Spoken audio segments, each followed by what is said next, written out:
Hello everyone, today we're gonna see how to trade Counter-Strike 2 skins for money. Before selling, you need to understand what your skins are worth. Use skin pricing sites like Swap.gg, Skinport or CSGO Float.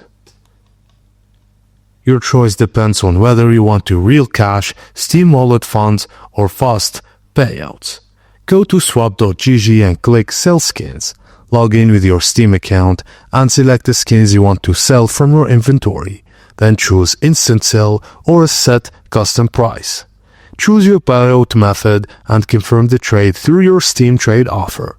Receive your payout once the trade is completed. You should enable Steam Guard, double-check the trade URLs, and never download external files or talk to random traders off platform. And only use sites with SSL encryption.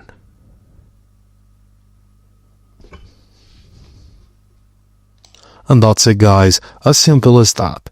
Thank you for watching, and please don't forget to like and subscribe for more.